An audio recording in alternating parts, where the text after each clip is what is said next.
Kaffe Fassett, welcome to the University of Huddersfield. Thank you very much. This is your second visit to the university. You were here today to collect your honorary award. Did you enjoy the ceremony? Yes, of course I did. I love seeing all those students going across the stage because they all had uniform robes and totally different shoes. So I was fascinated by all the shoes parading up and down. Some more fascinating than others, but yeah, it was wonderful. Excellent. And you are renowned for knitting, needlework. This started many, many years ago. Was it? Can you remember back to being before you went to Boston College? Was it just something that you fell into? Was it, how did you ever get into? I was trying to be a serious artist, and yes, because it was mosaic and painting, wasn't it? Yeah, mostly it was just painting. Doing still lives because I didn't want an excuse not to be out in the weather. I wanted to paint landscapes, so I created them in my studio by lots and lots of pots, starting with white. I was always into white on white, didn't touch color for years, and then eventually I got into all the rich patterns that I was finding in Portobello Road and places like that. And I was trying to be a serious artist, but somebody took me up to Scotland. Bill Gibb, the great designer, took me up to Scotland to see his home, and then he was buying wonderful tartans, ancient tartans, in this mill, and at the back of that mill were the most beautiful knitting yarns I'd ever laid my eyes on.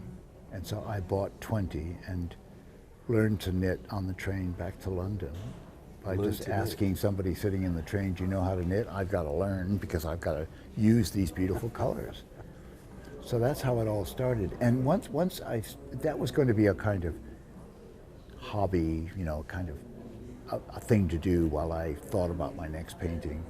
And suddenly I realized that every morning when I got up, I didn't want to paint. I wanted to get on with my knitting. And then went on to needlepoint, and then eventually designing textiles for patchwork and making patchwork quilts. And it just absorbed me so much that I never wanted to really go back to my painting seriously. Because nowadays, it's one of the fastest growing hobbies, I believe, amongst young people. Yeah, knitting is huge, but it's sad that a lot of people are still a little nervous of working with pattern and doing Fair Isle and Intarsia and building up rich combinations of color, which is what floats my boat. It's what I'm after all the time. So I've resorted to designing space dyed yarns and special dyed yarns that when you knit it, it comes out of pattern to get people to not be so afraid of using pattern. And colour, you're famous probably more for colour than anything else. Yeah. Does every colour go together? Does it matter? Not every colour goes together. To Kaffe Fassett, what does he... Well, it depends whether you want a cacophony or, something strident and jazzy and near migraine inducing, or whether you want beautiful harmony. And, I'm always trying to make something beautiful at the end of the day. Sometimes it's very jazzy and very strong and strong contrast and so forth, but then that becomes the style of it. But I want at the end of the day for people to go, oh, that's beautiful. Whatever it is I'm trying to do, I want them to feel that there's something visceral about those colors. Those colors have come to life, have become sexy. And it's what I miss in a lot of designers' work. I find a lot of designers are more interested in form, in texture, in the cut of a garment or whatever, many, many things, but not getting that color to be just absolutely mouth-wateringly irresistible, which is what I'm always trying to do. Do you think that high street fashions are a bit modest, a bit Yeah, I mean, tempered, shall well, we say?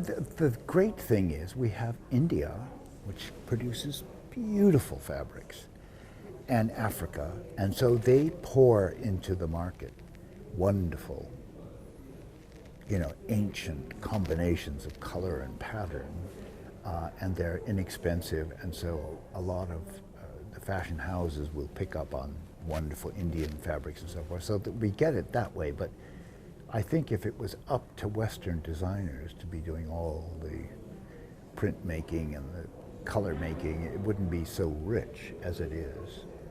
And so what my great thing is to travel to those countries, to go to Guatemala and Mexico where they love color, to go to India and Africa and Indonesia and Vietnam, where the color is so unique and beautiful and oriental, so I come back with lots and lots of little scraps of fabrics, little beaded bags, little embroidered pieces and so forth, which just feed me for the next few seasons and give me lots of ideas. Do you think there is a nationality thing, in as much as that some nationalities, perhaps the British, are just that little bit steady? I never heard the expression when I was growing up in California of "don't push yourself forward," and there's a lot of "don't push yourself forward" in the color choices, like, "Oh, I thought you'd have something plainer, darling. Do you really want that polka dot dress or that flowery outfit? That's a bit loud, isn't it?" Where that poor girl that picked that dress wanted to be cutting a dash. She wanted to express that side of herself. And it's tamped down here, I feel. There's a lot of kind of suppression of emotional responses to pattern and color. And that's why I love teaching, because I can encourage people to be a bit gypsy, a bit over the top and crazy, and have them come out with something beautiful at the end of the day. I do workshops on patchwork quilts. So we just put up a piece of flannel and you stick fabric to it all day. You create a quilt in a class in a few hours. And if you encourage people to be a little heightened, a little kind of over the top, then they create something that's much more of their personal soul comes out in the work, I feel. It's a great revealer of a woman's personality, because it's mostly women that come to my classes. It's also mostly women who have had their children, and finally they can stop being everybody's dog body and they can actually produce something that really expresses who they are. They can start to find out who they are through their art. And do you think there's hope for men yet? Oh God, yes. I got tremendous responses from guys coming to the workshops too, but not a lot. I mean, the thing is about us guys, we're very arrogant. We think we know it all. We don't think there's anything anybody can teach us, and I don't think there's anything I can teach anybody. I can just bring out something that's a bit latent, perhaps. But, so I don't get a chance with many guys to help them out. And when they do get to the classes, they're a little bit more, they have a plan and they kind of stick to it. Whereas the women are more likely to let go and follow your suggestions a little more. So, but that's generalizing, I mean, there are of course some very creative men in this world who are not afraid of color at all. And that's exciting to see. I mean, it's wonderful to come across a designer like Alexander McQueen, who was just loosey-goosey. I mean, he was so experimental and so raw and exciting and exploring, his darker side, really, in his fashion. And you're only a young man yourself. Yeah. What does the future hold for you? The near future, shall I say? Well, the future is You still got any ambitions? Rosie, I have tremendous ambitions. I want to just go on and on and on. I am never going to retire. I'm so past retiring age that I don't even know what that looks like anymore. The idea of actually hanging up my spurs is just not in the picture. So I've got lots of things I want to do, and I'm very, it's wonderful to be honored with the ceremony that happened today, to say that what I do is important enough to, put this outfit on me and parade me on a stage, and say, here's an honor. Because to me, the honor's not for me, it's for the whole field of imaginative, creative people who are working with textiles and exploring color. And I'm so happy that somebody thinks it's important enough to actually celebrate that. So I want to go on and on doing more things. I've just done a book on flowers in many different forms that have come to me through the years. It's called The Bold Blooms, and it's about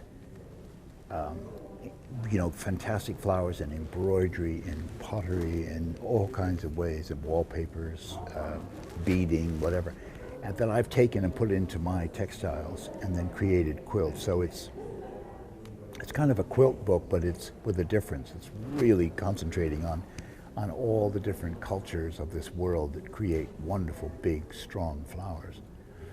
And I want to have exhibitions about that book all over the world. I mean, I want to go into a museum and paint the whole place like a big bouquet of flowers, to celebrate it, to make people really sit up and realizing how juicy flowers are. The University of Huddersfield, inspiring tomorrow's professionals.